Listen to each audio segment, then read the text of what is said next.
ఓం శుక్లాం వరధరం విష్ణుం శశవర్ణం చతుర్భుజం ప్రసన్నవదనం ధ్యాయేత్ సర్వవిఘ్నోపశాంతయే. సదాశివసమారంభాం శంకరాచార్యమధ్యమాం అస్మదాచార్యపర్యంతాం వందే గురుపరంపరాం. శృతిస్మృతిపురాణానాం ఆలయం కరుణాలయం నమామి భగవత్పాదశంకరం లోకశంకరం. వాగర్ధవ సంపృక్తో వాగర్ధ ప్రత్యక్తయే పార్వతీ పరమేశ్వరౌ. కూజంతం రామ రామేతి మధురం మధురాక్షరం ఆరుహ్య కవితా శాఖాం వందే వాల్మీకికోకిలం. ఆపదామపహర్తారం ధాతారం సర్వసంపదాం లోకాభిరామం శ్రీరామం భూయో భూయో నమామ్యహం. సదానువృక్షస్య మూలాధివాసా సుధాశ్రావణం తిక్తమప్యప్రియంతం తరుం కల్పవృక్షాదికం సాధయంతం నమామీశ్వరం సద్గురుం సాయినాథం. సభాయే నమః. శ్రీ షిరిడి సాయి ఆధ్యాత్మిక సత్సంగ కార్యక్రమం చక్కగా ప్రతి శనివారం కూడా భక్తులు నిర్వహణ చేసుకుంటూ, ఇందాక లక్ష్మణ్ గారు చెప్పినట్లుగా తిథిద్వయం దశమి ఏకాదశి స్థిరవారం కలిసి రావడం చక్కగా. శ్రీమద్ రామాయణం గత వారం శ్రీరామచంద్రమూర్తి వారు ఇంద్రాంశతో వచ్చినటువంటి ఆ వాలిని కోల్చడం, ఆ వాలి అనేక ప్రశ్నలు సంధించారు రామచంద్రమూర్తి వారి వైపు.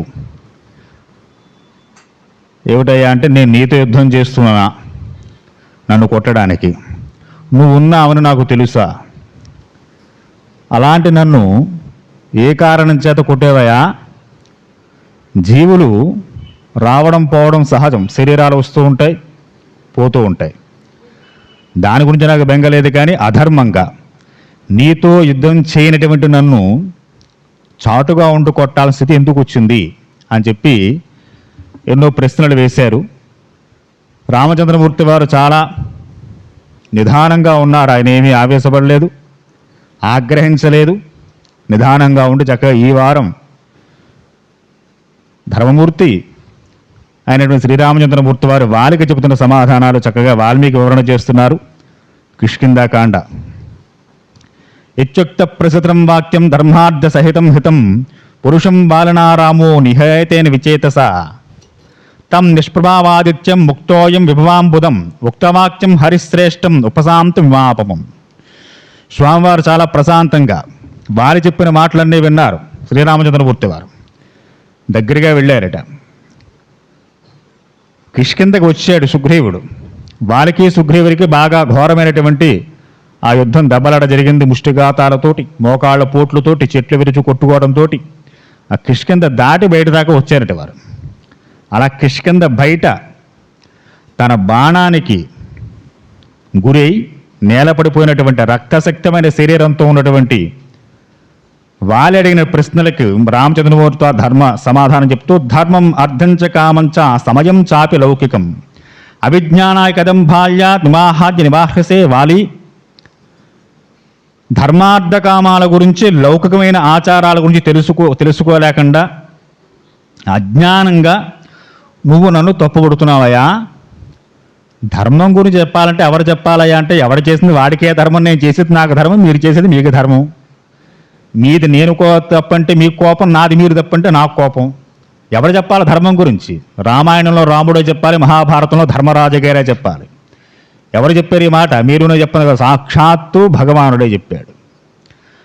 అందుకే రామాయణంలో ధర్మమూర్తి తనకు తాను పట్టాభిషేకం చేసుకున్నాడు. మహాభారతానికి వచ్చేసరికి తాను ధర్మ సంరక్షకుడిగా ఉండి ధర్మరాజు గారికి పట్టాభిషేకం చేశాడు.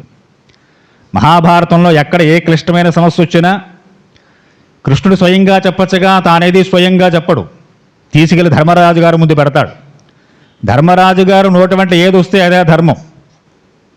ఇది శ్రీమద్ రామాయణం. మహావిష్ణువే వచ్చాడు భూమి మీదకి. తాను చెబుతున్నటువంటి మాటలు మీరు నేను చెప్పడం కాదు, వాల్మీకి మహర్షిని చెప్పడం కాదు. కనుక ధర్మం చెప్పాలంటే రామాయణంలో రాముడే చెప్పాలి, భారతంలో ధర్మరాజు గారే చెప్పాలి. కాబట్టి స్వామి అన్నారు, ధర్మార్థ కామాలు, లౌకికమైన ఆచారాలు తెలుసుకోలేకుండా అజ్ఞానంతో నన్ను నిందిస్తున్నావయ్యా వాలి. ఓ సౌమ్యుడా, చాలా సౌమ్యంగా మాట్లాడుతున్నారు ఆయన. లౌకిక మర్యాదలు బాగా తెలిసిన వాడివి, ఎందుకంటే నువ్వు రాజ్యాన్ని పరిపాలన చేస్తున్నావు కిష్కింధని. ఈ కిష్కింధకు నువ్వు ప్రభువువి కాబట్టి కొంచెమైనా తెలుసుకుని మాట్లాడద్దు. అంటే మాట ఎంత గొప్పతో చూడండి, ఏదో మాట్లాడేసాం, మన పని అయిపోయింది, ఏదో మాట నేసం అయిపోయింది అనుకుంటారు. దాని పాపం ఎన్ని జన్మలైనా పట్టి వెంటాడుతుంది మంది. ఒకవేళ నిరపరాధిని కనుక నువ్వు అపరాధిని మాట్లాడినా, ఏ తప్పు చేయని వాడు నువ్వే చేసేవరా అని చెప్పి నిందించినా అది ఎంత పాపమో చెబుతున్నారు స్వామి. ఇక్ష్వాకుణాం ఇమం భూమి సశైల వనకావన మృగపక్షి మనుష్యాణం విగ్రహ ప్రగ్రహావపి తాం పాలయ ధర్మాత్మ భరత సత్యవాగ్మజు ధర్మార్థకామతత్వజ్ఞో నిగ్రహమేనాగ్నుదత్తత. ఏం మాట్లాడుతున్నావాలి? కొండలతోటి, కోనలతోటి, సరస్సులతోటి, నదులతో ఉన్నటువంటి సమస్త భూమండలాన్ని, జంబూద్వీపాన్ని, జంబూద్వీపం అంటే ఉన్న భారతదేశం కాదండి, ఇంకా ఉంది. ఆఫ్ఘనిస్తాన్ జంబూద్వీపంలోదే, పాకిస్తాన్ జంబూద్వీపంలోదే. అన్నీ పోయి పిలక మిగిలింది ఇక మనకి. ఇది కూడా వెడగొట్టు చచ్చిపోతున్నాగా కొట్టుకుని అది మాది ఇది మాదని. కనుక జంబూద్వీపం అంటే ఒకప్పుడు జంబూద్వీపం ఇలా ఉండేది కాదు. దాని వైశాలం చాలా విశేషమైనది, విశిష్టమైంది. ఎదరు చెబుతారు ఇంకా మనకి వానర్లు పంపించేటప్పుడు ఎంత విశాలంగా ఉందో ఈ భూమి అంతా. కనుక ఈ సమస్త జంబూద్వీపాన్ని పరిపాలించేవాడు ఎవడు? భరతుడు. భరతుడు పరిపాలన చేస్తున్నాడయా. ఇక్ష్వాకు వంశ ప్రభువు ఆయన. ఇక్ష్వాకు వంశస్థులందరికీ జంబూద్వీపం మీద సర్వాధికారాలు ఉన్నాయి. వారి వంశమే సూర్యవంశం. సూర్యుడికి ఎక్కడ అధికారం ఉందంటే ఏం చెబుతారు? పగలు ఇండియాలో అధికారం, రాత్రి అమెరికాలో అధికారం అయింది. పగలున్నాడు, రాత్రి లేడు సూర్యుడు. ఆ రాత్రి నా ఇష్టం అంటే ఎలా కుదురుతుంది? రాత్రి చంద్రుడి రూపంలో వస్తున్నాడు ఆయన. సూర్యకాంతిగా సైన్స్ ప్రకారం చంద్రుడి వైపు ఎండలు వస్తుంది మనకి. కనుక సూర్యుడు లేనిది ఎప్పుడు? ఆయన లేకపోతే ఆయన ఛాయ పనిచేస్తోంది. భగవానుడు లేడు కదా అని చెప్పి ఏదో చేద్దాం అనుకుంటే కొందరు గురువు గారు ఇచ్చారు అట్టుపళ్ళు శిష్యులకి. నాయన ఎవరో చూడకుండా తినేసండిరా అన్నారు. పరిగెట్టుకుపోయి నాలంటాడు, గదిలో గడి తలుపేసి లేట్లు కట్టేసి తినేహాడు ఒక అట్టుపండు. ఇంకొకరు వెళ్ళాడు, గోను సంచులో కూర్చుని తినేహాడు. ఇంకోటి ఎవరో చూడట్లేదు కానీ తినేసాడు. వచ్చారు గురువు గారు, ఒకటి తినకుండా పట్టుకొచ్చేట్టు. ఏరా నాయన నువ్వెందుకు తెలియదు? అసలు భగవంతుడు లేని చోట అక్కడ గురువు గారు గోను సంచులో దాకుంటే భగవంతుడు లేడా? ఇంట్లో తలుపులేసి లేట్లు కట్టేసి భగవంతుడు చూడడా? ఆయనకి మనలాంటి కళ్ళు కావాలా? కనుక సర్వత్ర వ్యాపించి ఉన్నాడు భగవానుడు. కాబట్టి సూర్యుడు లేనిది ఎక్కడ? ఆయన లేకపోతే ఆయన ఛాయ పనిచేస్తోంది. ఇది ఇక్ష్వాకు వంశం, సూర్యవంశం. సూర్యవంశస్థులకు సమస్త జంబూద్వీపం మీద, నదీ నదాల మీద, కోణల మీద, కొండల మీద, అరణ్యాల మీద, సమస్తం మీద వారికి అధికారం ఉంది. ఇప్పుడు దీన్ని పరిపాలిస్తున్నవాడు భరతుడే, మా వంశస్థుడే. కాబట్టి వారికి సమస్తం మీద అధికారం ఉంది. భూమిని ధర్మపరంగా ధర్మాత్ముని భరతుడు పరిపాలన చేస్తున్నాడయ్యా. ఆయన సత్యసంధుడు, రుజువర్తన కలిగినటువంటి వాడు. ఎవడికి శిక్ష వేయాలో, ఎవడికి శిక్ష వేయకూడదో బాగా తెలిసినటువంటి వాడు. అజ్ఞాని ఏం కాదు ఆయన. ఎవరిని ఎప్పుడా శిక్షించాలో బాగా తెలుసు. ధర్మార్థకామ రహస్యాలు బాగా ఎరిగినటువంటి వాడు, శాస్త్రం తెలిసిన వాడు. భరతుడు సామాన్యుడు కాదు. చాలాసార్లు ముందు చెప్పారు రామచంద్రమూర్తి వారే, ఆయన తమ్ముడే. ఎంత గొప్పవాడో చెప్పుకుంటూ వచ్చారు. కాబట్టి రాజనీతి, శిక్షాశాస్త్రం, సత్యం, శాస్త్ర సంహిత ఇవన్నీ బాగా క్షుణ్ణంగా తెలిసిన వంటి వాడు మహారాజు మనకున్నాడు. అటువంటి మహారాజు ఈ జంబూద్వీపాన్ని పరిపాలన చేస్తున్నాడయా. శాస్త్ర విరుద్ధమైన పని ఎవడు చేసినా దానికి శిక్ష తప్పదు. ఎవరు శిక్షిస్తారు? మనం ఒకరి పరిపాలనలో ఉన్నాం. ప్రభువు పరిపాలన బాగుంది, ఆయన ధర్మాత్ముడైతే సరిపోతుందా? ఆయన చుట్టూ ఉండేటువంటి మంత్రులు, సామంతులు అందరూ ధర్మాత్ములైనప్పుడు మాత్రమే రాజ్యం అంతా ధర్మబద్ధంగా ఉంటుంది. ప్రభు ఏదో చేసుకుంటాడు, మాకెందుకని మేము దొంగతనం చేస్తే ఏమైంది, దొరతనం చేస్తే ఏమైందని చెప్పి ఎవరితోన వారు చేశారు అనుకోండి, దానికి శిక్ష తప్పదు. కాబట్టి తస్య ధర్మకృతేదేన మయావశ్యేన పార్థివ చరామే వసుదాం రత్నాం ధర్మ సంతానమిచ్చన. ఈ సమస్త భూమండలాన్ని, ఈ రత్నగర్భని ధర్మరక్షణకై ఈ భూమిని ఆయన పరిపాలన చేస్తున్నాడు. రాజశ్రేష్ఠుడు, ధర్మనిరతుడు. ఆయన భరతుడు యొక్క పరిపాలనలో నేను ఉన్నా, నువ్వు ఉన్నావు. కిష్కింద అంటే ఏదో వేరుగా భూమి మీద లేకుండా ఆకాశంలో ఉందా? అది భూమి మీదే ఉంది. అదే జంబూద్వీపంలోనే ఉంది. నువ్వు కూడా భరతుడి పరిపాలన ఉన్నటువంటి వాడివే, గుర్తుపెట్టుకోవాలి. జ్యేష్ఠో భ్రాతా పితా చేవ యచ్చ విద్యాం ప్రయచ్చతి త్రయస్తే పితరోజ్ఞేయే ధర్మే పరివర్తినః. అటువంటి భరతుడు, ధర్మనితుడు, సత్యంద్రుడు భరతుడి యొక్క ఆజ్ఞ మేరకు ధర్మాన్ని కాపాడడం కోసం చరరూపనే నేను, నా తమ్ముడు లక్ష్మణుడు తిరుగుతున్నాం ఈ భూమంతా. రాముడు వనవాసానికి ఎందుకు వచ్చాడయ్యా అంటే ఏదో పని లేక సీతమ్మ వారు రావణాసుడు తీసుకెళ్తాడని కాదు. ఆయన వచ్చిందే ధర్మ సంస్థాపన కోసం వచ్చాడు. ఎక్కడెక్కడ అధర్మం బాగా పెచ్చు పెరిగిపోయి అధర్మం జరగడానికి అవకాశాలు ఎక్కువ ఉన్నాయో వాటన్ని కట్ చేయడం కోసం వచ్చేటువంటి మహానుభావుడు. అందుకే కరదోషణాలు 14,000 మందిని కూల్చేశాడు. తాటకా సంహారం చేశారు, అహల్య శాపమోసనం చేశారు. ఇవన్నీ ఏమిటి? వారి వారి జీవితాల్లో జరిగిన చిన్న చిన్న అధర్మాల కారణంగా వారేవో పాపాలు అనుభవిస్తూ ఉంటుంటే వారిని ఉద్ధరించి మళ్ళీ సన్మార్గంలో నడపడం కోసం పాదచారి అయి మహానుభావుడు నడుస్తున్నాడు. అది రాముడు అంటే. అటువంటి రాముడు మాట్లాడుతున్నాడు. జ్యేష్ఠ భ్రాత, వయస్సులో పెద్దవాడు అన్న. పితాచైవ, తండ్రి. అలాగే విద్య నేర్పిన గురువు. ఈ ముగ్గురు కూడా ధర్మం తప్పకుండా తూచా తప్పకుండా పాటిస్తూ ఉండి తమ వెనక ఉన్న వారికి ధర్మ మార్గాన్ని చూపిస్తూ ఉండాలి. ఎవరు? వయస్సులో పెద్దవాడైన అన్న, పిల్లలకి తండ్రి, విద్య నేర్పే గురువు. ఈ ముగ్గురు ధర్మం తప్పకూడదు. ఇంటికి పెద్దవాడుగా పుట్టే అంటే ఆస్తిలో వాటా వస్తుందని కాదండి. మనకు అదే కావాలి. ఇప్పుడు మనకి నాకు పెద్ద వాటా అండి కొట్టుకు చూస్తుంటారు. వాటా కోసం పెద్దవాడివి కాదురా, ధర్మం నిలపడం కోసం పెద్దవాడిగా పుట్టావు. నువ్వు ధర్మంగా ఉండి మంచి చేసి నీ తమ్ముడికో చెల్లుకో ఇంకా క్రింద వారికో మా అన్నగారు నడిచేర్రా అని చెప్పడం కోసం పెద్దవాడిగా పుట్టాడు. సో నీ కుటుంబంలో నువ్వు తప్ప వాటాలు తీసుకోవడం కోసం పెద్దవాడు చిన్నవా ఎవరైనా కూడా కొట్టు చావచ్చు. ఇప్పుడు జరుగుతున్నది అదేగా కిష్కిందలో. కనుక పెద్దవాడు ఎలా ఉండాలి? ఈ ముగ్గురు వీరిని ప్రత్యేకంగా చెప్పింది శాస్త్రం.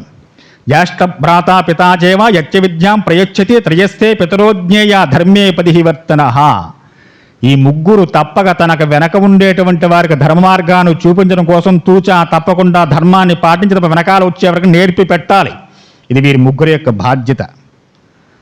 అలాగే తనకన్నే చిన్నవాడైనటువంటి సోదరుడు, తనకు కలిగినటువంటి కుమారుడు, తన దగ్గర విద్య నేర్చుకునే శిష్యుడు, వీరంతా పుత్రులతో సమానమైనటువంటి వారు. తమ్ముడు అన్నగారికి పుత్రులతో సమానం, గురువు గారికి శిష్యులు పుత్రులతో సమానం. కాబట్టి వీరంతా పుత్రులా చూసుకోవాలి. బిడ్డలను ఎలా చూసుకుంటారో తన కడుపును పుట్టిన బిడ్డలను ఎలా చూసుకుంటారో అలా చూసుకుంటూ ఉండాలి. రామాయణంలో మనం చూస్తున్నాడు, రామచంద్రమూర్తి వారు తన అన్నల తమ్ముల ముగ్గురు మధ్య ఎలా ఉన్నారు, వారి పట్ల ఎలా ప్రవర్తన చేశారు. రాజ్యం వచ్చినప్పుడు ఎలా ఉన్నాడు, పోయినప్పుడు ఎలా ఉన్నాడు భరతుని మీద.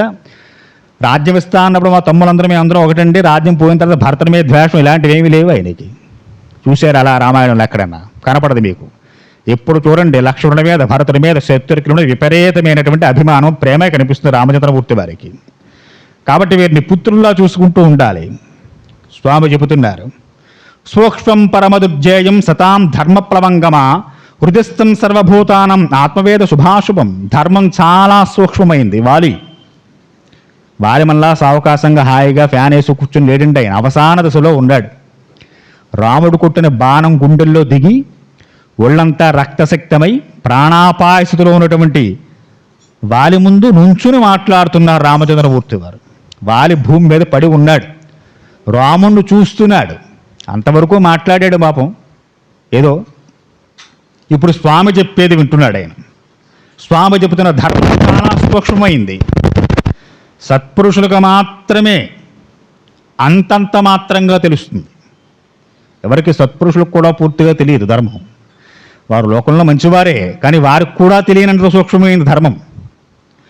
కాబట్టి సమస్త ప్రాణుల యొక్క హృదయాల్లో ఉన్న పరమాత్మకు మాత్రమే తెలియబడేది ధర్మం. రామచంద్రమూర్తి వారు ప్రతి హృదయంలో స్వామి ఉంటారు. త్యాగరాజుల హృదయంలో ఉన్నారు, రామదాసు హృదయంలో ఉన్నారు. నువ్వు ఎంతలా పిలిస్తే అంతలా ఉంటారు. ఆయనకే తెలుస్తుంది, ఆయన చెప్పుకుంటున్నాడు. ఈశ్వరుడిగా మాత్రమే బాగా తెలియబడేది ధర్మం. అందరి హృదయాల్లో ఆ స్వామి ఉన్నారు, ఆయనకి మాత్రమే తెలుస్తుంది. సత్పురుషులకు కూడా అంత పూర్తిగా తెలుస్తుందని చెప్పలేం. కాబట్టి నాయన నీవు సహజంగా చపలుడు. వానరులకే ఉంది చపల స్వభావం కలిగిన వారు వానరులందరూ కూడా. కాబట్టి బుద్ధిబలం పూర్తిగా ఉందా అంటే ఇదే పరిపాలన చేస్తున్నావు కిష్కిందకి ప్రభువు కాబట్టి నువ్వు మంచివాడవా అంటే పరిపాలన చేస్తున్న ప్రతివాడు మంచివాడైపోతాడా? పదవి ఏదో వచ్చింది, నీ కర్మ వల్ల పదవి వచ్చింది. కర్మ వల్ల పదవి రావడం ఏంటంటే గురువు గారు అంటారేమో, అంతే. మరి రామచంద్రమూర్తి గారు బాధ ఏమిటి ఇక్కడ? మీ ప్రభు ఎవరు? భరతుడు. చాలాసార్లు చెప్పుకున్నాం. ఒక రాజ్యపాలన చేసేటువంటి ప్రభువు ఇప్పుడైతే మంత్రులు వారి పరిపాలనలో వారు చేసే తప్పులు కాకుండా వారి పరిపాలనలో చేసే ప్రజల తప్పుల్లో సగభాగం ప్రభువుకి వెళుతుంది. 100 తప్పులు చేస్తే 50 తప్పుల పాపం మన పరిపాలించేవాడికి వెళుతుంది. అది తెలియక ఆ పదవి మాకు కావాలి, ఆ సీట్లో మేము కూర్చోవాలని కొట్టుకుంటూ ఉంటారు. ఇదంతా ఎవరికి పోతుంది? ప్రభువుకు పోతుంది. నువ్వు స్వతసిద్ధంగా నువ్వు చపలడు వాలి, వానరుడు కాబట్టి. నీ దగ్గరున్న వాహనాలను అలాంటివేగా. నీకు మంచి చెప్పేవాడు ఎవడు? నువ్వు చేసిన దానికి అబ్బా తందానా అంటే తానే తందనా అని చెప్పి వంతపాడేవాడు తప్ప వాలి నువ్వు చేసేది తప్పురా అని చెప్పే వానరం ఒకటి వెనకాల నీకు లేదు. అలా ఉండుంటే నువ్వు ఇలాంటి పనులు చేసుండవు.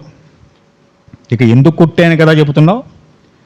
తదేతత్ కారణం పశ్చ యథర్థం త్వం మయా హతః భ్రాతృస్వస్తి భార్యాయాం త్వక్త్యా ధర్మ సనాతనం.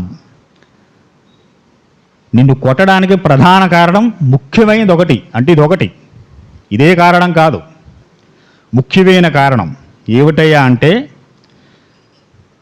ముందు చెప్పినట్లుగా ఇంటికి పెద్దవాడు అన్నగారైతే తమ్ముడు కొడుకు అవుతాడు. కొడుకు భార్య ఏమవుతుంది? కోడలు అవుతుంది. కోడలు కూతురుతో సమానం అవుతుంది. అటువంటి నీ సోదరుడు భార్య, సుగ్రీవుడి భార్య రుమను నీ దగ్గర ఉంచుకున్నావు నువ్వు. మహాత్ముడైన సుగ్రీవుడు నీకు తమ్ముడు, అతని భార్య రుమ నీ కోడలతో సమానం. కోడలంటే మామగారు కూతురుతో సమానమైనటువంటిది. అలాంటి ఆమెని నీ తమ్ముడు బ్రతికి ఉండగా నీతో పెట్టుని కామభోగాలు అనుభవిస్తున్నావు నువ్వు. ఇది గొప్ప అధర్మం. నిన్ను కొట్టిన ప్రధాన కారణం ఇది. అశ్చత్వం ధర్మమానశ్చ సుగ్రీవస్య మహాత్మన రుమాయాం వర్తతే కామా తృషానాం పాపకర్మకాత్. ఇంతకన్నా పాపం ఉంటుందా లోకంలో? శాస్త్రం ఏం చెబుతోందయ్యా అంటే, పాపాల్లోకెల్లా గొప్ప పాపం ఔరసీం భగినీం వాపి భార్యాం హస్యమర్జశేష వ్రచేజత్ నరకామా తస్య దండో వధస్మృత. ఈ పాపం చేసిన వాడిని చంపేయమని చెప్పింది శాస్త్రం. కొన్ని పాపాలు ఏమిటయ్యా అంటే, ఈ అధికారం కూడా క్షత్రియ వంశంలో పుట్టిన ప్రభువులకు మాత్రమే ఉంటుంది.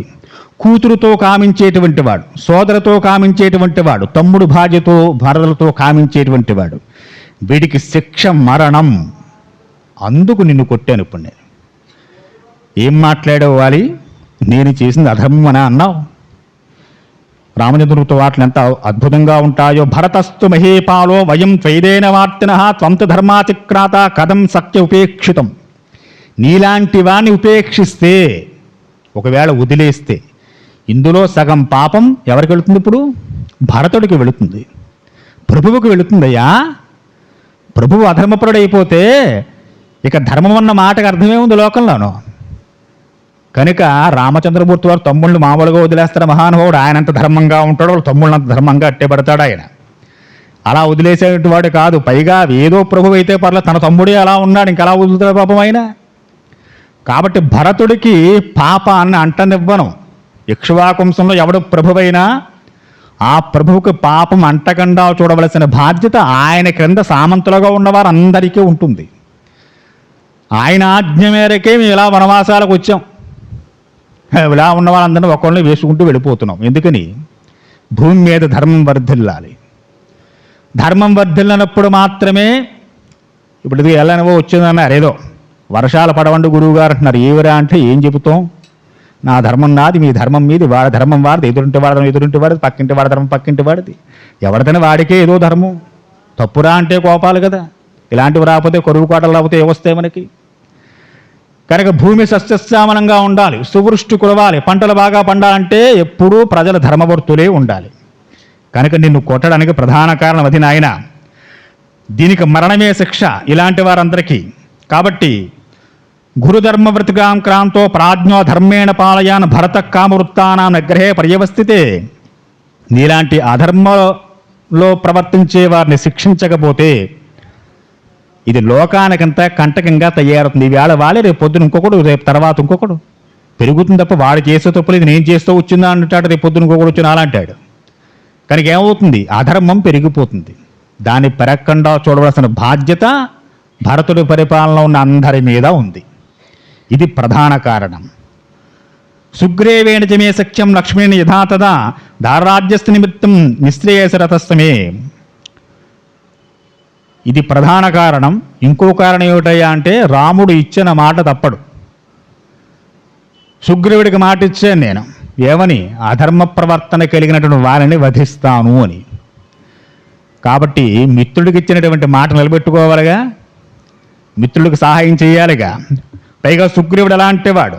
స్వామి చెబుతున్నారు, సుగ్రీవుని చమే సఖ్యం లక్ష్మీణ యథాతథా. లక్ష్మణుడు ఎలాంటి వాడు, సుగ్రీవుడు నాకు అలాంటి వాడు అన్నారు. అంటే నాకు సోదరుడు అన్నమాట సుగ్రీవుడు. లక్ష్మణుడు ఎంతో, నాకు సుగ్రీవుడంతా. అటువంటి మహానుభావుడైన సుగ్రీవుడికి ఇచ్చిన మాట తప్పుతానా? నీవు నీ భార్య రాజ్యం తిరిగి పొందేటట్లు చేస్తానా అని చెప్పి మాట ఇచ్చాను సుగ్రీవుడికి నేను. కాబట్టి అక్కడ నా మాట నిలబెట్టుకోవాలి, ఇక్కడ అధర్మంగా ప్రవర్తనని శిక్షించాలి. తదేవి కారణే సర్వే మహద్భర సంసదే శాసనం తవ యుగ్జక్తం తవ బాధ్యం మహాద్భుతం. ధర్మబద్ధమైనటువంటి ఇలాంటి ఎన్నో కారణముల చేతను శిక్షించవలసి వచ్చింది. ఇంకో విషయం చెబుతున్నా వినువాలి. వయస్యాస కర్తవ్యం ధర్మే వానుపశ్యత సత్యం త్వయా సత్కార్యం ధర్మే వానుపశ్యత. శ్రూయితే వామనాగీతో శ్లోకే చారతవత్సలవు గృహేతే ధర్మకుశలే తదార్థం చరితం మయ. త్రేతాయుగం నాటికి ఏ స్మృతి, మనుస్మృతి వాడుకలో ఉంది. మనువు చెప్పాడు తన ధర్మగ్రంథంలో ఎలా ఉండాలో. లోకంలో ఎవరైనా కనుక ఏదైనా ఒక దోషం చేస్తే ఆ దోషానికి తగిన శిక్ష ప్రభువు వేస్తే, రాజు వద్ద శిక్షకి దండన పొందేస్తే ఆ పాపం అక్కడితో క్లోజ్. మళ్ళీ వాడు మామూలు పుణ్యాత్ముడే. ఇది ఎవరికి? ప్రభువుకు తెలియాలి. ప్రభువుకు తెలిసి స్వామి చెబుతున్నారు, శాసనాద్వముక్షేద్వా స్తేవ సేయాద్విముచ్యతే రాజా శ్వసనాత్ పాపం తదాప్నోతి కిల్బిషం. మనకి పరిపాలించే ప్రభువుకి మనం చేసే తప్పు తెలిసి ఆ ప్రభు ఉపేక్షించి పోన్లే అని వదిలేసినా నువ్వు గొప్పవాడివే, మళ్ళీ పుణ్యాత్ముడివే, మళ్ళీ ఆ పాపం జోలికి వెళ్ళకూడదు. కాదు, రాజదండన పొందినా, రాజు శిక్షించాడు నిన్ను, శిక్షించినా నువ్వు పుణ్యాత్ముడు అయిపోతావు. నేనేదో చెట్టు చాటు నుంచి కొట్టాను, నీకు బాణం తగిలి నువ్వు పోతున్నావు, అధర్మంగా పోతున్నానని చెప్పి ఏడుస్తున్నావేమో. ఈ బాణం తగిలి నువ్వు పుణ్యలోకాలకు పోతావు. ఇప్పుడు చేసిన పాపం ఇక్కడితో అయిపోయింది. నువ్వు చేసిన పాపాలన్నీ ముగిసాయి. కాబట్టి ప్రజలు ఎవ్వరైనా సరే తాము చేసిన పాపపుణ్యాలకి ప్రభువు చేత శిక్ష అనుభవిస్తే ఆ పాపం అప్పటితో క్లోజ్ అయిపోయి వాడు పుణ్యాత్ముడవుతున్నాడు. దానికి తగిన శిక్ష కనుక ప్రభువు వేయకపోతే ఆ పాపం ప్రభువుకు తగులుతుందట. ముందు చెప్పుకున్నట్లుగా కూతురు, శిష్యురాలు, తమ్ముడి భార్య, వీడితో కామించేవాడికి మరణ దండన విధించినది మనుస్మృతి. మనుస్మృతిని అనుసరించి నీకు మరణాన్ని విధించేది.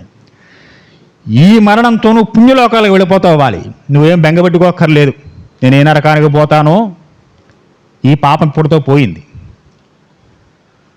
కాబట్టి ఇప్పుడైనా మనస్సు మార్చుకో, నామే ద్వేషాన్ని విడిచిపెట్టు. ఇంకా ఇప్పుడు రావడమే ద్వేషం ఉంటే ఇక పుణ్యలోకాలు ఎక్కడ పోతాడు వాలి? పాపం అన్యాయంగా కొట్టాయని చెప్పి ఏడిచాడుగా. కాబట్టి నాకు అధర్మంగా కొట్టి పంపిస్తున్నావు, అదే బాధగా ఉందని చెప్పి ఏడిచాడు వాలి. నేను అధర్మంగా కొట్టలేదురా అబ్బాయి, ధర్మంగానే కొట్టానని చెప్పి స్వామి వివరణ చేస్తున్నారు. ప్రత్యన్నాచ దృష్ట్యా గృహాంతం శుభాన్ మృగాన్ ప్రధావితాంత విత్రోస్తు విశ్రబ్దాం నిష్ఠితాన్. ఇంకో విషయం కూడా చెబుతున్నాను. చెట్టు చాటు నుంచి ఎందుకు కొట్టావని చెప్పి అడిగావుగా, నువ్వు శాఖామృగానివి. వారపూడి పెద్ద పులి వచ్చిందన్నారు ఆ మధ్య. పుల్లి వెనక నుంచి కొట్టకూడదు నువ్వు గురువుగారు, ఎదురుగా వెళ్ళి కొట్టాలండి అంటే, మన తినేస్తే అసలు ముందు మనం బ్రతుకుంటే కదా దాన్ని కొట్టడం. మృగాలను వేటాడే విషయంలో రాజులకి అలాంటివి ఏమీ లేవు. ఎలాగైనా కొట్టచ్చు మృగాన్ని. ఆ మృగానికి మనం ఉన్నామని తెలియచ్చు, తెలియకపోవచ్చు. ఎదురుకుండా వెళ్ళి కొట్టచ్చు, వెనక నుంచి కొట్టచ్చు. నువ్వు మృగానవయా, శాఖామృగానువు నువ్వు. పైగా అధర్మానికి దుర్మార్గుడవు నువ్వు. ఇంద్రుడిచ్చిన మాలవుడి మెడలో వేసుకుని అవతల వాడు బలాన్ని లాక్కుంటూ కూర్చున్నావు. మరి ఇలాంటి వాడిని ఎలా కొట్టాలి? క్రూర మృగాల్ని, శాఖామృగాల్ని వేటాడేటప్పుడు పిచ్చి పట్టి కోతి తిరుగుతోంది ఊళ్ళో. ఎదురుగా వెళ్ళి పట్టుకోవాలండి అంటే కుదురుతుందా దాన్ని? అది కరిస్తే మనకు పిచ్చెక్కుంది, మనం తిరగా ఆ ఇల్లు ఇల్లు పుట్టిన తర్వాత. ఎలాగైనా కొట్టు, నువ్వు శాఖామృగానివి. మృగాన్ని వేటాడాను నేను. ఇప్పుడు క్షత్రియులకు ధర్మం వేటాడడం, రాజధర్మం అది. ఇది నా క్షత్రియ ధర్మమయ్యా. నువ్వు శాఖామృగాను కాబట్టి నిన్ను ఎదురుకుండా వచ్చి కొట్టాలని రూయేం లేదయా, కనుక వేటాడాను నిన్ను నేను. స్వామి చెబుతున్నారు, ప్రయత్తాన్ అప్రమత్తాన్న నరా మాంసోజ్జిత భృసం విద్యంతి విముఖాత్సాచి నదోషం త్ర విద్యతే. దీంట్లో దోషం ఏమీ లేదు. నిన్ను కొట్టడంలో, చాటు నుంచి కొట్టడంలో దోషం అంతకన్నా లేదు. దుర్లభస్య ధర్మస్య జీవిత సుశుభస్య చ రాజానో వానరశ్రేష్ఠ ప్రదాతౌరణ సంశయ. ప్రజలందరికీ ధర్మం చాలా దుర్లభమైనది. అది ఆచరించాలంటే చాలా కష్టం. పొద్దున్నే లేచి దీపం పెట్టాలంటే ఎవడ కుదురుతుంది? లేవలేని గురువు గారు 10ంటికి కానీ నాకు మెలుకు రాదు, అప్పుడు పెడతాను, వీలైతే లేకపోతే సాయంత్రం పెడతాను, అది కూడా స్నానం చేస్తే పెడతాను, లేకపోతే లేదంటాడు, అలా అంటాడు. ఏం చెప్తాం? కానీ ధర్మం చాలా దుర్లభమైంది. అంత దుర్లభమైన ధర్మాన్ని ప్రజలకి చక్కగా చెప్పి వారందరి చేత ధర్మాచరణ చేయించే బాధ్యత ప్రభువే ఉంటుంది. నువ్వు కిష్కింద ప్రభువై ఉన్నావు. నువ్వు అలాంటి వాడు నువ్వే అధర్మపురుడు అయ్యావు నీ వానర స్వభావం చేత. కాబట్టి ఇలాంటి వారందరినీ ధర్మ మార్గంలో చేసేవారెవరో వారే ప్రభువులు, వారే రాజులు అవుతూ ఉంటారు. దుర్లభస్య చ ధర్మస్య జీవితస్య శుభస్య చ. చాలా దుర్లభమైన కఠినమైన ధర్మాన్ని ప్రజలు ఆచరణ చేయడం వల్ల లోకమంతా సుభిక్షంగా ఉంటుంది, ప్రజలకు శుభం చేకూరుతూ ఉంటుంది. ఈరోజు శుభాలు అక్కర్లేదు మనకి. సాయం సంధ్యా సమయంలో గుమ్మం అడ్డంగా ఇంత పళ్ళెంలో నీళ్ళు వేసి పువ్వులు ఏమంటే వేసేత్వ టీవీలో చెబుతాను. రోజు దీపం పెట్టమ్మా సాయంత్రం ఒక్కడు పెట్టడం. పూర్వం నుంచి చెబుతున్నటువంటి పాఠాలే. ఉదయం సాయం సంధ్య ఇంట్లో దీపం పెట్టమంటే ఒకటి కుదరదు. కానీ గుమ్మానికి ఆ పక్కన ఒకటి, ఈ పక్కన ఒకటి, మధ్యలో ఒకటి, నెత్తి మీద ఒకటి, కింద ఒకటి నీళ్ళు వేసి పువ్వులు వేసి దీపాలు అట్టమంటే పసుపు కుంకుమ వేసేవాడు. అబ్బో, ఇక మనకన్నా గొప్పవారు లేరు. అన్ని పనులు చేస్తాం. నాలాంటి వాడు చూసుకుంటే పిడేల మీద తిండేస్తాడు దాన్ని. అదో అద్భుతం, అదో శుభం. ఏం చెబుతాం? పాత్రలు తిండేసుకోవడం, పువ్వులు తిండేసుకోవడం మన శుభాలు ఇవన్నీ. మరి ఇంకెక్కడ బాగుపడతాం మనం? కాబట్టి ధర్మం చాలా దుర్లభమైంది వాలి. దాన్ని ప్రజల చేత చక్కగా ఆచరింపచేసేవారు ప్రభువులు. అలా ఆచరింపచేసే ప్రభువులను కనుక నిందిస్తే ఆ దోషం ప్రజలకే తగులుతుంది. మనకు ధర్మం చెప్పాడు దుర్మార్గుడు, ఇలా చేయమన్నాడు, నాకు ఇష్టం లేదు చేయడం. నీకు ఇష్టం లేకపోతే మానేవయ్యా. నీ ఇష్టం గురించి ధర్మం మార్చేయమంటావా? చేయకపోతే తప్పు నీది. దానివల్ల ప్రభువు నిందించేవో, ఆయన్ని కనుక శంకించేవో ఆ ఫలితం కూడా ఆ ప్రజలే అనుభవిస్తూ ఉంటారు. కాబట్టి అలాంటి ప్రభువులను నిందించకూడదు. నాయన భరతుడి మీద కోపగిస్తావేమో, తర్వాత ఇప్పుడు నా మీద కోపం వచ్చిందనో అధర్మంగా పంపిస్తున్నాను, ఇప్పుడు భరతుడి మీద కోపగిస్తావేమో. నాయన భరతుడు ధర్మాత్ముడు. స్వామి చెబుతున్నారు, త్వంతు ధర్మ విజ్ఞాయ కేవలం రోషమాస్థిత ప్రదోషాయ సమా ధర్మే పితృపేతామహే స్థితం. ఓ వానరా, నేను మా తాత ముత్తాతలు అనుసరించే ధర్మ మార్గాన్ని అవలంబిస్తున్నాను. కొత్తగా టీవీలో ఎవడో చెప్పిన ధర్మాన్ని పాటించడం లేదు. మనకు బాగా అలవాటుది. కాబట్టి నీవు ధర్మ రహస్యాల్ని తెలుసుకోలేక అజ్ఞానంతో దెబ్బ కాస్త గట్టిగా తగిలిందిగా ఆ బాధతో మాట్లాడుతున్నాం. ఇలా పలికేరట స్వామి. యత్వమాసస్య నరశ్రేష్ఠ తదైవం నాత్ర సంశయ ప్రతివక్తం ప్రహృష్టేహి నా ప్రకృష్టస్థ సక్నుయ. ఓ వానరోత్తమ, నిమ్మళించు, సావధానంగా ఉండు అని చెప్పారట. దానికి వాళ్ళు చెబుతున్నారు, నరోత్తమ,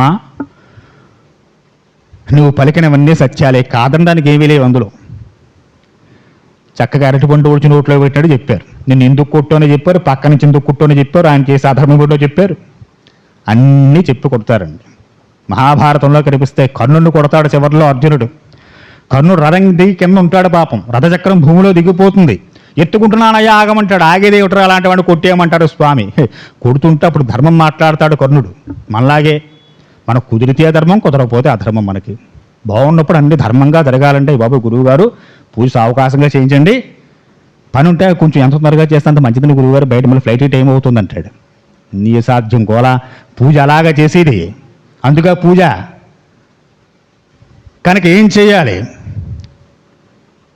స్వామి కొట్టేమనగానే కోపం వస్తుంది పాపం కర్ణుడికి.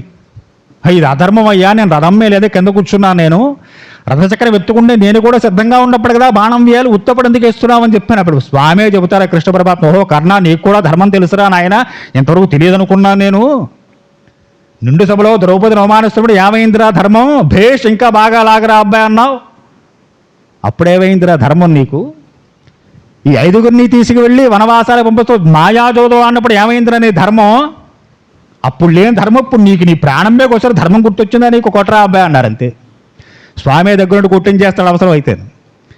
కాబట్టి స్వామి చెబుతున్న దానికి సమాధానం ఇస్తున్నాడు వాలి. నీవు పలికినవన్నీ సత్యాలు ఓ నరోత్తమ, ఇక్ష్వాకు కుంస తిలకమా, ఏమాత్రం సంశయం లేదు, ఇక మాట్లాడడానికి ఏం లేదు వాలి. నీలాంటి సర్వజ్ఞుడితోటి, సర్వజ్ఞత్వం అంటే మామూలుగా కూర్చుని ప్రవచనాలు చెబుతాను పుస్తకాలు చెబుతాను రాదు. అది సర్వజ్ఞత్వం అంటే ఎలా ఉంటుంది? పక్క ధర్మం ఉంటే సర్వజ్ఞత్వం ఉంటుంది. కాబట్టి నీ వంటి సర్వజ్ఞతుడితో నాలాంటి అల్పుడు మాట్లాడడానికి సరిపోడు. ఇంక నేనేం మాట్లాడు నీతోటి? నత్వాత్మాన్ అహం శోచే నతారాంచన సభాంతవాన్ యథాపుత్రం గుణశ్రేష్టం అంగదం కానకాంగదం. స్వామి మన్నించండి, అజ్ఞానంలో అవివేకినై యథాపూర్వం మీతో మిమ్మల్ని అనకూడని మాటలన్నా. ఆ మాటలేం పట్టించుకోకండి. నా యందు దయ ఉంచండి, నన్ను మన్నించండి.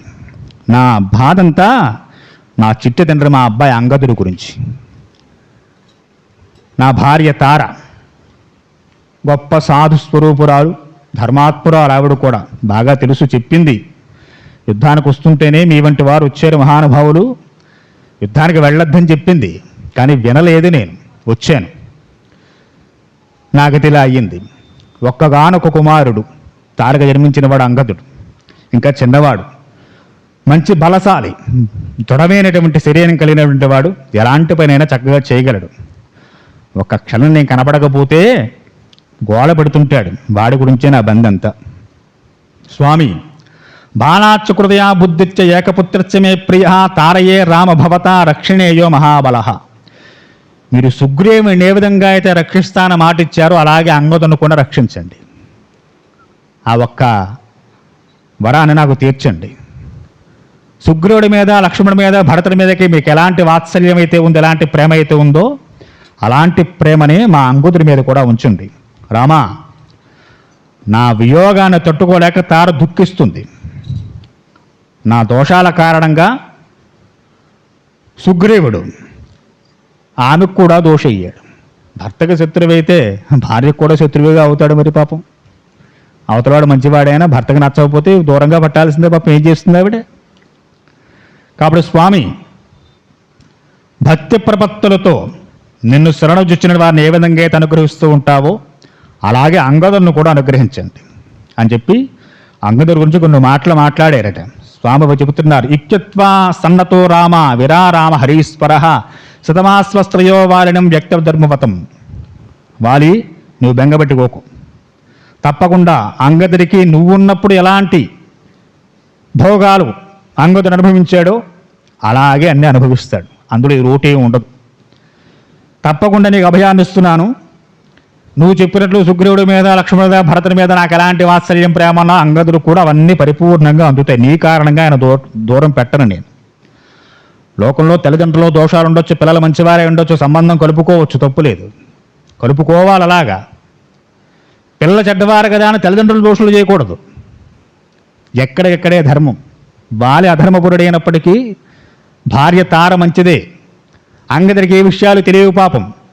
కనుక రామచంద్రమూర్తి వారికి తార మీద కానీ అంగదుడి మీద కానీ ఎటువంటి ద్వేషభావాలు, వేరే భావములు లేవు. ఇది బాగా నేర్చుకోవాల్సిన విషయాలన్నమాట ఈ రోజుల్లో ఇంకా మనం. కాబట్టి వాలి, నీ కారణంగా అంగదును దూరం పెడతానని చెప్పి ఎలా అనుకుంటున్నావయ్యా? అదేమీ లేదు. అంగదుడు ఎప్పుడూ నా యొక్క కృపగా ఎప్పుడూ పాత్రుడవుతాడు. శిక్షించవలసిన వారిని సహేతంగా శిక్షించడం కోసమే ఈ పని నేను చేయాల్సి వచ్చింది అని చెప్పి స్వామి చెప్పారట. విన్నాడు. సరే, ఎప్పుడైతే స్వామి యొక్క ధనుస్సు నుంచి శరం వచ్చి వాళ్ళని కొట్టిందో ఆ వస్తున్న శరాన్ని చూసిన వానాలని పరిగెట్టు పోతున్నట్టు కిష్కింద నుంచి అవతల ఎక్కడికో. పాపం అవన్నీ చాలా వేగంగా ప్రయాణం చేస్తున్న పరిగెట్టుకు పోతున్నాయి. వచ్చే ముందు చెప్పాడు వాలి, తారని లోపలికి వెళ్ళి తీసుకుపోండి, లోపలికి కూర్చోమని చెప్పాడు గుహలో. ఆ గుహలో కూర్చున్నటువంటి తారక చెప్పారట, అమ్మా వాలి పడిపోయాడు. శ్రీరామచంద్రమూర్తి వారు ఒకే ఒక్క బాణంతో కొట్టారు, మళ్ళీ మంచిని తగలలేదు ఆయన. ఒక్క బాణానికి కింద పడ్డాడు ఆయన. ఎన్నో యుద్ధాలు చేసినటువంటి వాడు అని చెప్పగానే తార గబగబా ఆ లోపల స్త్రీజనంతో కలిసి బయటకు వచ్చిందిట. పరిగెట్టుకుపోతున్న వానరాలను చూస్తుంది. అయ్యా ఎక్కడికి పోతున్నారు వీరంతా? ఆగండి. ఏ త్వగతిపురావారా వానరా భీమ విక్రమ తే సన్మాకమాలోక్యం రామత్రస్తా ప్రభు. మహావీరుడు వాలి ఇంతకాలం అన్న కాపాడినటువంటి వాడు. అటువంటి ప్రభు పడిపోతే రామచంద్రమూర్తి భయపడి మీరందరూ పరిగెడుతున్నారయా, ఆగండయా. ఆపుతోంది అప్పటి ఆవిడ. సా దదర్శ తత్తాక్తం హరియే నాసతో భృసం ఇదాదివ పరిష్టాన్ మృగాన్ హితజాతసాం. ఒక్కడాగటే ఒట్టు, ఒకటే పొరుగిక.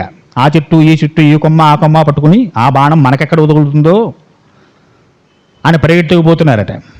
ఆపే ప్రయత్నం చేసింది. వానరులారా, మహారాజైన వాలి మీకందరికీ చాలా తెలిసినటువంటి వాడు ఆ స్వామిని విడిచిపెట్టేసి అందులో ఇలాంటి సమయంలో విడిచిపెట్టి ఎక్కడికి పారిపోతున్నారయ్యా, ఆగండి అని చెప్పి వారు సమాధానం చెప్పి కొంతమంది వానరాలు చెబుతున్నట్టు జీవపుత్రి నివర్తస్య పుత్రం రక్షస్వచాంగదం అంతకో రామరూపేణ హత్వా నైతివాలినం.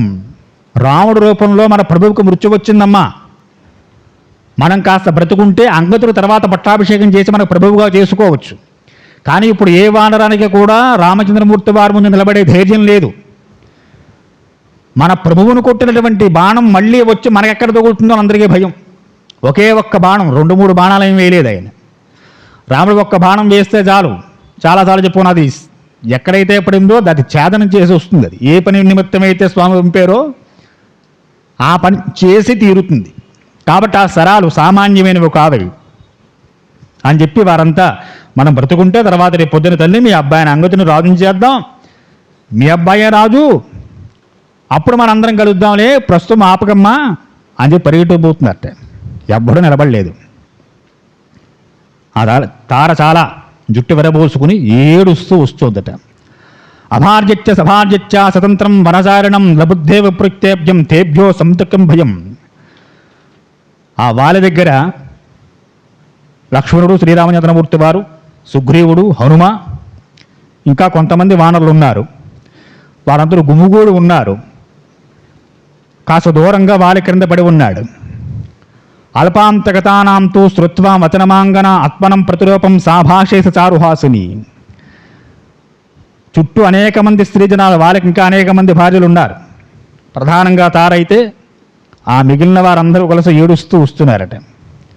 వచ్చి చాలా దూరంగా నేలపై పడి ఉన్నటువంటి వాళ్ళ యొక్క దేహాన్ని చూస్తూ రోధిస్తోంది ఆ తల్లి. పుత్రేణ మమ కిం కార్యం కిం రాజ్యేన కిమతాత్మన కవింసేహం మహాభాగే తస్మిన్ భర్తరనస్థితి. వేగంగా పరుగున వచ్చి ఆ వాళ్ళ యొక్క పాదాలను పడి ఏడుస్తూ ఉంటే, స్వామి నీకు నాకన్నా భూకాంతం మీద ప్రేమ ఎక్కువగా ఉన్నట్టుంది, అందుకే ఆవండి కోరు ఉంచిన పడుకున్నావు, నువ్వు నా మీద ప్రేమ తగ్గిందా, లేవయా పైకి. ఏమి ముక్తా ప్రదోదాపి రుదంతి శోకకర్మిత శిరచ్చోరచ్చ బాహభ్యం దుఃఖేన సుభవిష్యతి. అంగదుడిని పక్కన కూర్చోబడి శిరస్సు మూర్ధానం చేసి వాళ్ళని లేబోతుంది. అయ్యా మీ అబ్బాయి వచ్చాడు, అంగదుడు లే, వాడికి ఏవో 4 మాటలు చెప్పు. అంగదుడి పాపం అంగదుడు చెబుతూ ఉండేవాట ఎప్పుడు వాలి ఏవో మాటలు, పాపం శ్రద్ధగా ఆలకిస్తూ ఉండేవాడు. అలా నీ బడ్డ వచ్చాడయా, 4 మాటలు మాట్లాడు మీ అబ్బాయితోటి. అప్పుడు స్పృహ కోల్పోయి ఉన్నట్ట వాలి. క్షేప్తారం ప్రజిదేంద్రాణం వజ్రా భూమినివాసనం మహాతాపవిముష్టం మహాభేషం నిస్పృహం. మహా వేగంగా భయానకంగా ఎంతోమందిని నీ గర్జనతో భయపెట్టావు, ఎంతోమందిని పరాక్రమంతో ఓడించావు. అసలు నీ గర్జన వినే మళ్ళీ ఎవడు బయటకు వచ్చేవాడు కాదు, అంత భయంకరంగా ఉండేది వాలి గర్జన చేస్తేను. అలాంటి వాడివి శ్రీరాముడు అనేటువంటి మహా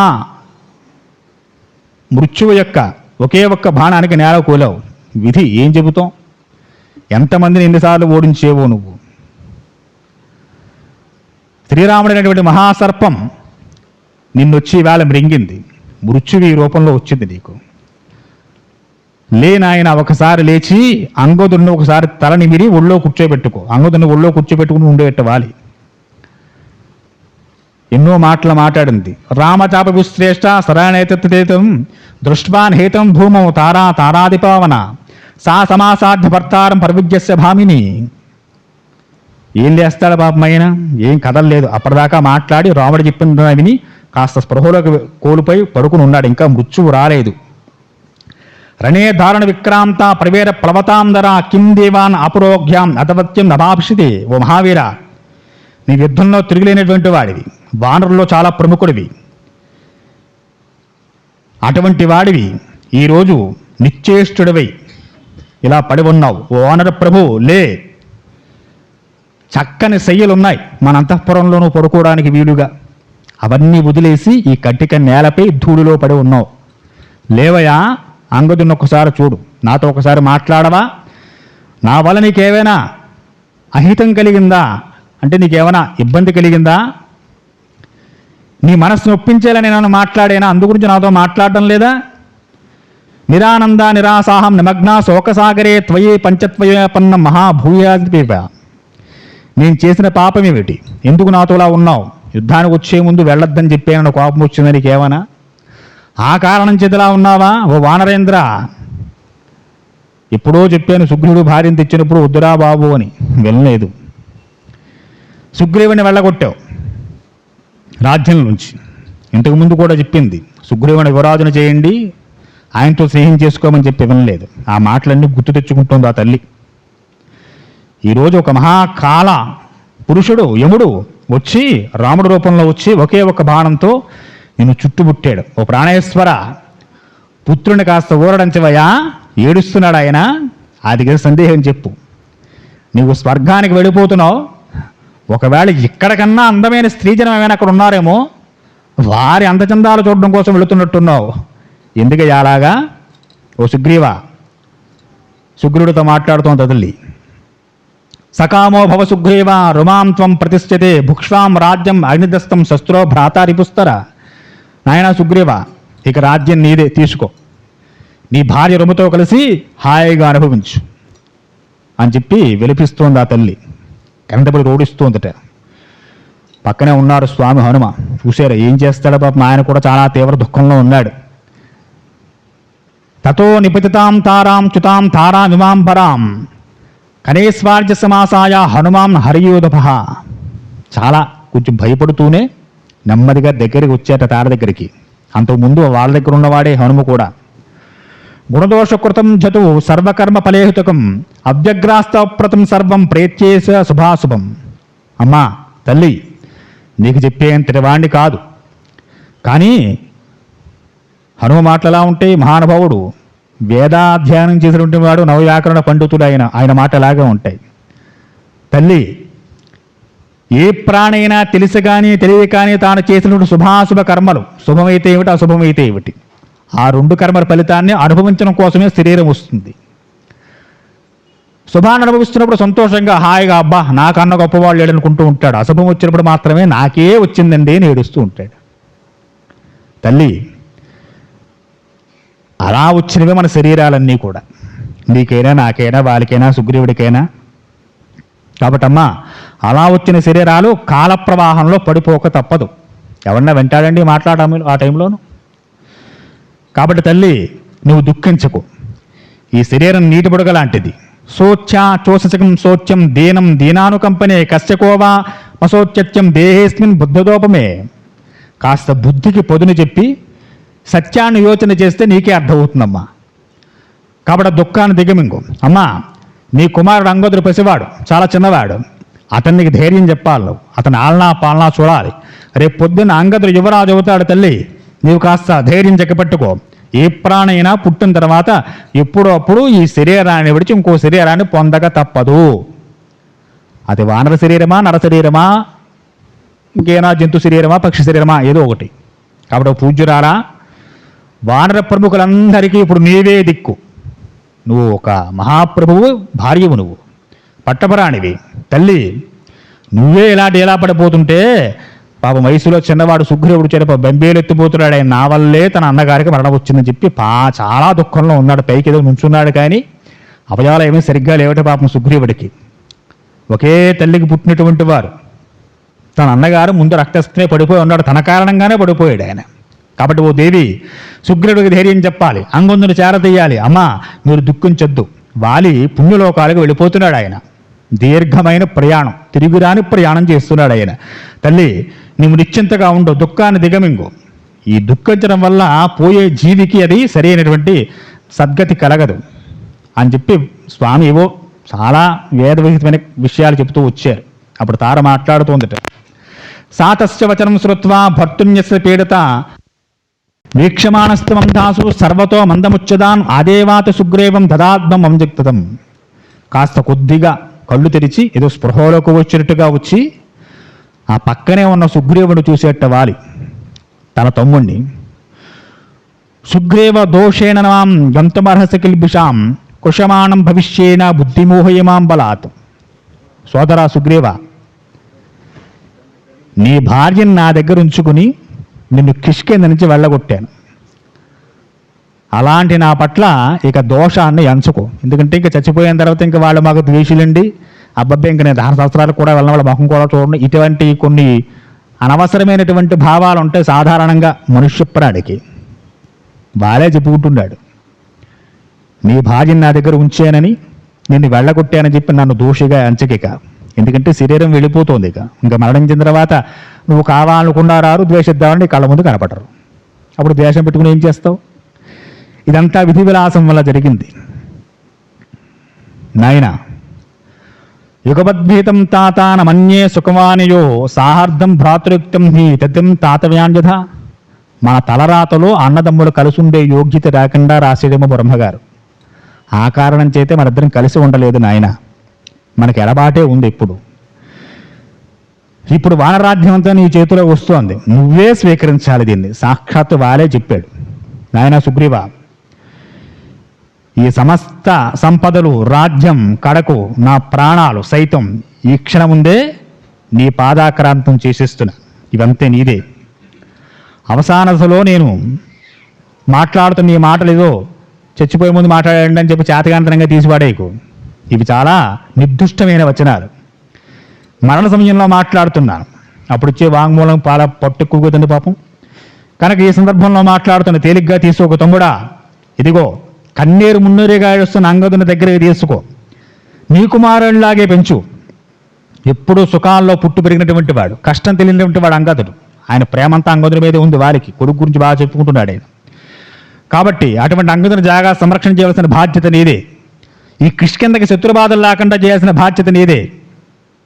అలాగే మన కిష్కిందులో వానరాలకు ఎటువంటి భయం లేకుండా చూడాల్సిన బాధ్యత కూడా నీదే. నాయన సుగ్రీవ, ఈ తారాకుమారుడు మిగులు తేజస్వి. అంగదుడు చాలా గొప్ప తేజస్వి కలిగినవాడు, పరాక్రమశాలి. నీకేమైనా మంచి మంచి పనులు కావస్తే బాగా చేయగలడు. రాక్షస శత్రువును కూడా వధించగలడు. ఆ బలం ఉంది ఆయనకి. నీ కురుభుజంగా ఉంటాడు నాయన అంగదుడు. కాబట్టి అలా చూడు ఆయన్ని. మా అన్నగారు అబ్బాయి ఆయన ఏదో దోషం చేసి చెప్పి వాడిని హింసించే ప్రయత్నం చేయకు. సుషేణాదుహితం చేయం అర్ధ సూక్ష్మని వినచ్చయే ఔత్పాతికేచ వివితే సర్వత విభవిష్టతే. తార చాలా సంక్లిష్టమైన పరిస్థితుల్లో గొప్పదైన ఐడియా, మంచి సలహా ఇస్తుంది ఆవిడ. కాబట్టి మీ వదిలి గారి మాట ఎప్పుడు పెడచవన పెట్టకు. ఆవిడ ఏ పైన చెయ్యమంటే తప్పకుండా చెయ్యి. ఈ పని చెయ్యొద్దు అంటే ఇక మానే నాయన. ఎందుకంటే ఆవిడంత గొప్ప దృష్టి కలిగింది. కాబట్టి ఇమాం చమలమా ఆదుస్వ దివ్యాం సుగ్రీవ కాంచనిం ఉదరాశ్రీస్థితాహ్యాసం సాప్రాజ్యాన్వితే మయి. బాల్యమెల్లో ఉందని ఇంద్రుడు వేసిన మాల, ఆ సువర్ణమైన మాలను ఇప్పుడే నా ప్రాణం పోకుండా ఇప్పుడే తీసుకో అని చెప్పి సుగ్రీవుడిని దగ్గరికి పిలిచి తన మెల్లో ఉన్న మాల తీసుకెళ్ళి సుగ్రీవుడి మెల్ల వేసేసేట వాలి. దేశకాలో భజస్వాద్యం క్షమాపణం ప్రియప్రియే సుఖదుఃఖాహం కాలే సుగ్రీవ శుభవ. నాయన, నా మరణానంతరం అంగదుడు చెబుతున్నాడు, మీ పరతండ్రి గారి ఆలంలో నువ్వు ఉండాలి. తన కుమారుడికి ఆయన మనస్సు కష్టం కలగకుండా చూసుకో, బుద్ధిగా ఉండు. నా దగ్గర అలర చేసినట్టు పరతండ్రి గారి దగ్గర చేయకు. అటువంటి ఆటలు అక్కడ సాగవు, జాగ్రత్తగా ఉండు. ముందు సుగ్రీవుడికి తమ్ముడికి చెప్పాడు, కొడుకు చెబుతున్నాడు అని అంగదుడికి చెప్పి జాగ్రత్తగా మసలుకో. ఎప్పుడు చిన్నాన్నగారికి దగ్గరగా ఉండు. ప్రభువు దగ్గరగా ఎప్పుడు మసలకూడదు. దగ్గరగా ఉంటూ ఉండాలి, దూరంగానే కనిపిస్తూ ఉండాలి. అలా అని చెప్పి మాట వినకుండా దూరంగా పోకు నాయన, అందుబాటులో ఉండేలా చేసేయి అని చెప్పి కొన్ని విషయాలు అంగదుడికి సుగ్రీవుడు చెప్పాడు వాలి. అలా అన్న తర్వాత నా కళ్ళు తిరుగుతున్నాయి అని చెప్పి మాట్లాడుతున్నాడు. కిష్కిందాచిత్య శూన్యాసి స్వర్గతే వానరాదిపే ఉద్యానాని చ శూన్యాని పర్వతా కాననాని చ హతే ప్రమసార్థోలే నిష్ప్రభా వానరాకృతా. వాలి మాట్లాడుతున్నాడు, నా కళ్ళు కాస్త తిరుగుతున్నట్టుగా ఉన్నాయి. ఈ బాణం గుచ్చుకోవడం వల్ల ఎక్కువ బాధ కలుగుతుంది నాకు. నా మృతికి నాకు దూరం అయిపోతున్నానని చెప్పి చాలా చాలా వినిపిస్తోంది. నాయన సుగ్రీవ, ఆవిడ్ని జాగ్రత్తగా చూసు అని చెప్పి ఎన్నో విషయాలు చెప్పాడు. రామచంద్రమూర్తి వారికి ఎప్పుడు అప్రియం చేకూర్చే పని చెయ్యకు. నేను దెబ్బతిన్నానుగా, నీకు అదే గతి పడుతుంది రేపు పొద్దున్న అలా చేస్తే అని చెప్పని. ఏనదత్తం మహాద్యుక్తం గంధర్వస్య మహాత్మన గోబలస్య మహాబాహో దశవర్షాణి పంచస. అక్కడున్న వానరులందరూ మాట్లాడుకుంటున్నారట, మన వాడు ఎంత మహాత్ముడు. ఒకసారి గోబులుడని చెప్పి ఒక ఆయన వచ్చారట, గోలబుడు. ఆయనతో 15 సంవత్సరాలు యుద్ధం చేసేట వాలి. అప్పుడు కూడా ఎలాంటి ఇప్పుడు కలగలేదే. అలాంటి మన ప్రభువు ఈరోజు రామచంద్రమూర్తి వారు విడిచిన ఒకే ఒక బాణానికి అయ్యో ఎలా అయిపోయాడు ఆయన. 15 ఏళ్ళు నిద్రాహారాలు మానేసి యుద్ధం చేసినా వెనక్కి తగ్గనటువంటి వాలి ఈరోజు ఎలా అయిపోయాడు అని చెప్పి వానరులు వాళ్ళు మాట్లాడుకుంటున్నారట. భయం వేస్తూ రాముని చూస్తేను. సరే, శేషత్వం విషమే దుఃఖాన్ ఆకృత వచనం మమ అపలోకాచే వేరే సుఖదుఃఖే వసూధతిలే. తార మళ్ళీ ఆ వారిని చూస్తూ రోధిస్తూ ఉందట. ఓ వానరేంద్ర, మేము విడిచి నేను ఉండలేను. ఇదం త్వరీయ శయనం ఎత్ర శేషతో ఇది సైతా నిహితాయత్ర త్వయై రివరపుర. ప్రభు, ఇంతకుముందు యుద్ధంలో నీవే ఎంతోమంది శత్రువులను హతులు చేసావు. ఇప్పుడు నీవు మృత్యువాత పాలయ్యావు. ఇంతకుముందు అందరికీ నువ్వు మృత్యువులా ఉండేవాడు, ఇప్పుడు ఆ మృత్యు నీకొచ్చింది. ధర్మయుద్ధంలో నీవు తిరుగులేని బలశాలివి. ఎవరితో యుద్ధం చేసినా వారి ముందు నుంచోలేమనేవారు. యుద్ధంలో బాగా ప్రీతి కలిగినటువంటి వాడివి. యుద్ధం అంటే బాగా ఇష్టం వారికి. అలాంటి వాడివి. యుద్ధం అంటే భయపడడం, అయ్య బాబా ఎంతమందో సైన్యం ఉండాలని చెప్పి వెనకత ఇలాంటివేమీ తెలియవు ఆయనకి. అలాంటి వాడు ఒక్క బాణానికి పడిపోయావు. దీన్ని బట్టి చూస్తూ ఉంటే కాలం ఎంత బలీయంగా ఉంటుందో, ఎంతటి వాడినైనా ఎలా సమయానికి పడేస్తూ ఉంటుందో అర్థమవుతోంది. స్వామి, అశ్మసారమయం మానం ఇదం మే హృదయం దృఢం భర్తారం నహితం దృష్ట్వా ఎన్నాచిస్తాగతం. నా హృదయం పాషాణమై ఉంటుంది, లేకపోతే నువ్వు చనిపోయిన వెంటనే ఏదో బద్దలైపోవాలి, చచ్చిపోవాలి నేను కూడా. ఎక్కడ ఇంకా అలాంటి స్థితి రాలేదంటే స్వామి నా హృదయం కఠినంగా ఉంది అని చెప్పి తార కూడా చాలా విలిపించిందండి. తట్టుకోలేకపోయింది ఆ తల్లి. క్షణకాలం పాటు తారవేపు చూసేట వాలి. చూసి అలా ప్రాణం వదిలిపెడిహాడు. ఒక్కసారి వానలందరూ గొల్లుమని ఏడిచారట. రాజస్తే నజహాత్వం గతాసం అభిమానధ సూర్యాస్తనుమాశ్చ శైలరాజమప్రభ. అస్తమిస్తున్న సూర్యుడు ఎలా ఉంటాడో అలా ఉన్నట్ట వాలి కింద పడిపోయాడు రక్త శరీరంతో. దగ్గర కొంత వానరులుండి ఆ గుచ్చుకున్న బాణాన్ని బయటికి లాగారట. రామచంద్రమూర్తి వారు దూరంగా తన కోదండాన్ని ఒక నేల మీద గుచ్చి దానికి జారపడి నుంచున్నట్ట స్వామి. తార చూస్తోంది స్వామివారి వైపు. చూశాడు స్వామి రామచంద్రమూర్తి వారు.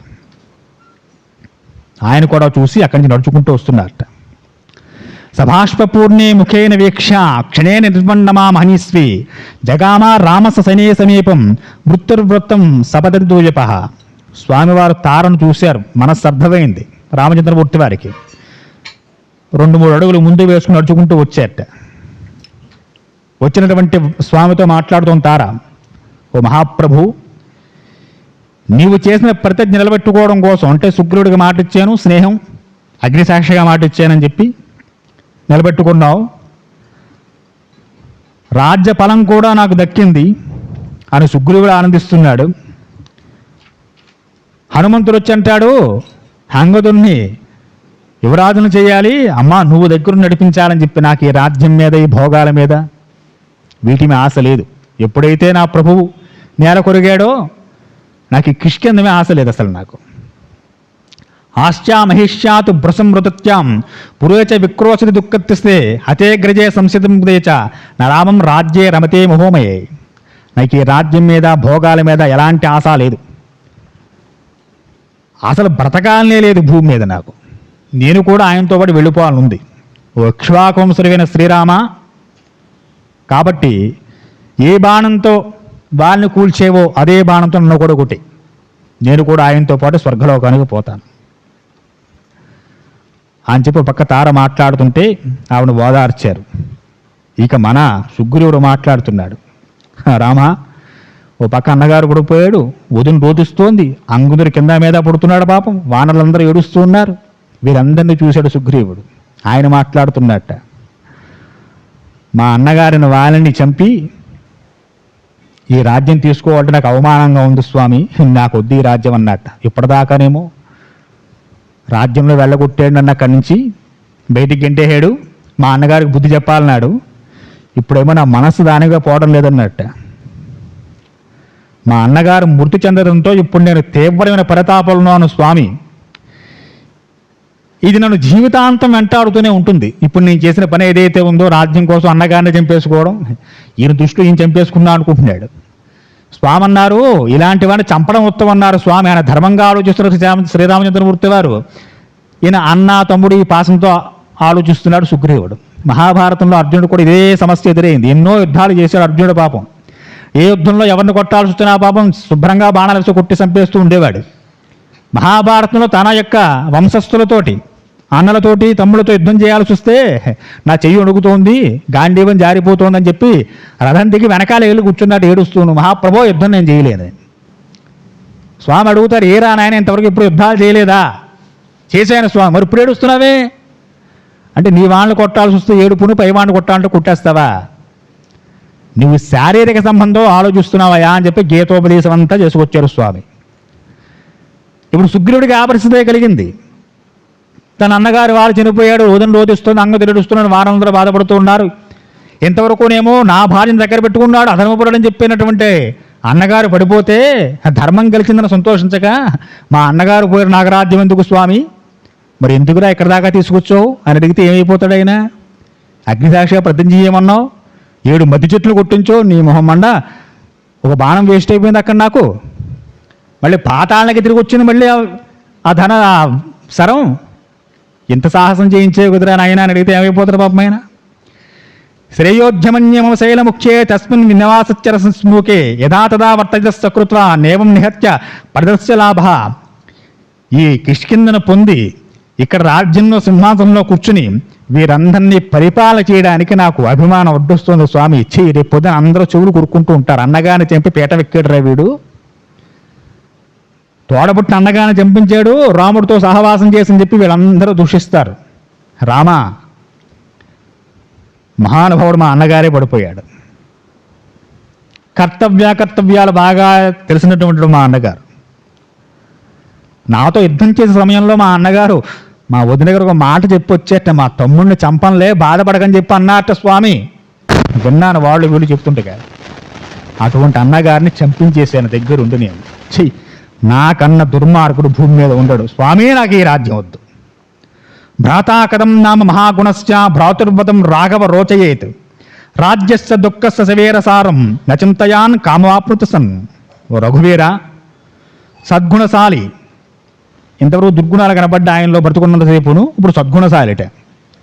అటువంటి మా అన్న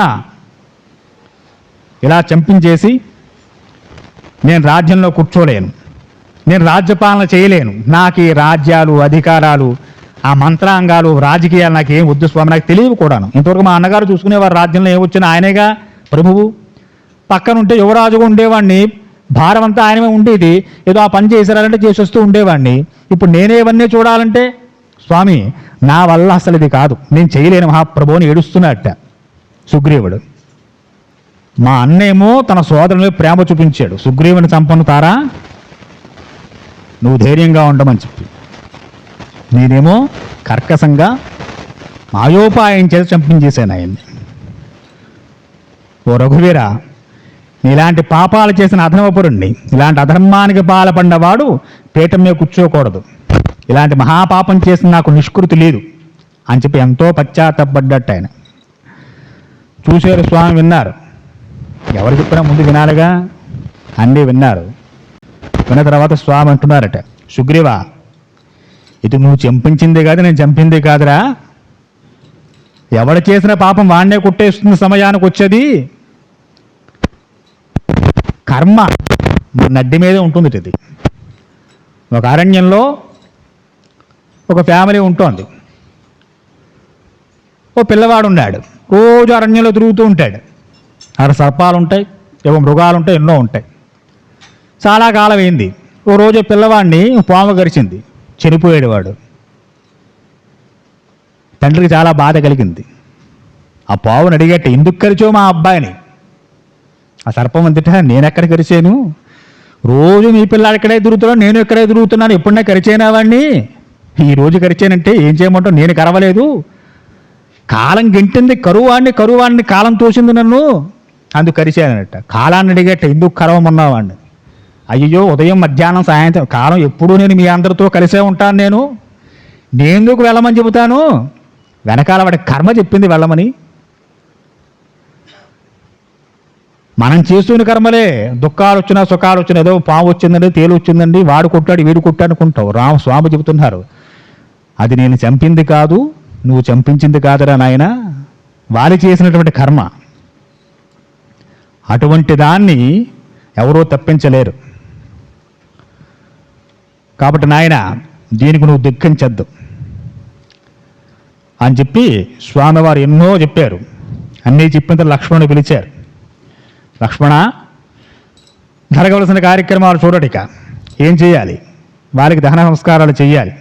సుగ్రీవుడిని చెప్పి, ఇలాంటి మాట్లాడటం కాదు నాయన, నువ్వు ధైర్యంగా ఉండి అంగదుడు చేత బాలికి జరిపించిన ఉత్తర క్రియలను జరిపించమని చెప్పారట. వానలకు కూడా ఉత్తర క్రియలు ఉంటాయా గురువు గారంటే, దైవాంశంలో వచ్చిన వారు నిత్యం సంధ్యావందనం చేస్తున్నాడుగా వాలి, 4 సముద్రాలు తిరిగి సంధ్యావందనం చేస్తున్నాడు కాబట్టి వారికి ఉంటాయి ఉత్తర క్రియలు. కాబట్టి సుగ్రీవం తారాంచ సాంగతం సహలక్ష్మణా సమాన శోక కాకుస్సా స్వాత్రయాన్యమబ్రవీత్. మీ శోకాన్ని కాస్త దిగమంగండి. దుఃఖం ఎక్కువ వస్తే చేసే పని ఎందు మనకి శ్రద్ధ ఉండదు, మనస్సు నిలబడదు. అందుకే దానికి శ్రాద్ధం అని పేరు. శ్రద్ధగా చేయాల్సిన క్రియ, ఏడుస్తూ చేయకూడదు. పెద్దవారికి ఏ కర్మ చేసినాను. కాబట్టి నాయన సుగ్రీవ, నీ దుఃఖాన్ని దిగమింగు, అంగుదున దగ్గర పెట్టుకో, బాలికి జరగాల్సిన కర్మకాండ సంగతి చూడు. నశోక పరితాపేన శ్రేయసే ఉజ్జితే మృత అజత్రానంతరం కార్యం సత్సామాత్మార్హత. తర్వాత కార్యక్రమం అంత్య సంస్కారం చేయాలి. బాలి శరీరాన్ని తీసుకెళ్ళడానికి చక్కటి రథాన్ని సిద్ధం చేయమని చెప్పారట. లక్ష్మణుడు బయలుదేరాడు. తారకుడు అని చెప్పి ఒకరిని పిలిచారు. వాడిని పిలిచి ఈ వాలి శరీరాన్ని తీసుకువెళ్ళడానికి ఒక రథాన్ని సిద్ధం చేయమని చెప్పారట. తారకుడు వెళ్ళాడు. ఒక అద్భుతమైనటువంటి రథంలా ఉండేటువంటి ఒక దాన్ని తీసుకొచ్చారు, ఒక వాహనం అన్నమాట. కురుత్వమస్య సుగ్రీవ ప్రేతకార్యం అనంతరం తారాగంధాభ్యం సహితో వారినో దహనం ప్రతి. ఓ సుగ్రీవ, తారకుణ్ణి అంగదుణ్ణి తోడుగా తీసుకువెళ్ళి ఆ రథాన్ని తీసుకొచ్చారు. వాళ్ళ యొక్క శరీరాన్ని అంగదులు మిగిలిన వానరులు పట్టుకుని ఆ రథంలో ఎక్కించారు. ఉత్తర క్రియ మొత్తం చక్కగా కంచి ఆ వాళ్ళ యొక్క శరీరాన్ని తీసుకువెళ్ళారట. కూడా స్త్రీజనం అంతా కూడా వెళ్ళారు, వారు వానరులు కనుక. వారందరూ బయలుదేరి వెళ్ళారు. ప్రయాణం చేసిన తర్వాత ఆ వాళ్ళకి అంగదుడి దహన సంస్కారాలు చేయించారు. క్రతువు పూర్తింది. రామచంద్రమూర్తి లక్ష్మణుడు కూడా వెళ్ళారటండి. వారు కూడా చక్కగా వాళ్ళకి చితికి నిప్పెట్టించిన తర్వాత అందరితో పాటు అంత్య సంస్కారం పూర్తి అయిన అక్కడే ఉండి నదిలో స్నానం చేసి శుచి చేయి. స్వామి చెప్పారట శ్రీరామచంద్రమూర్తి వారు, మీరు కిష్కిందకి వెళ్ళండి, నాకు తండ్రి యొక్క ఆజ్ఞ కూడా ఉంది. నగరాల్లో ఉండరు ఆయన, రాజ్యాల్లోనూ వానప్రస్థానం ఉంటారు. కాబట్టి లక్ష్మణ, సుగ్రీవుడిని అంగదుడిని ఉన్న వానరందరినీ కూడా కిష్కిందకి పంపించు. మనం మామూలుగా ఋషిముఖం మీద వెళ్ళిపోదాం, మన రాజ్యంలో ఉండకూడదు అని చెప్పి సుగ్రీవుడే చెప్పి వారందరినీ వారి దుఃఖానికి సుఖశాంతి కలిగించి 4 మంచి మాటలు చెప్పి వానరుల్ని, అంగదుణ్ణి, సుగ్రీవుణ్ణి అందరినీ కూడా సాధారణంగా కిష్కిందకి పంపించారట. లక్ష్మణుడు స్వామివారు కలిసి ఋషిముఖము ప్రయాణం చేశారట. అటు తర్వాత ఎలాంటి విషయాలు జరిగాయో చక్కగా వచ్చేవారిని తెలిసిన ప్రయత్నం చేద్దాం. స్వస్తి స్వస్తి ప్రియాభ్యాం పరిపాలయంతాం న్యాయేన మార్గేణ మహీమహీచాం గోబ్రాహ్మణేభ్య శుభమస్తు నిత్యం. లోకా సమస్తా సుఖినో భవంతు. స్వస్తి.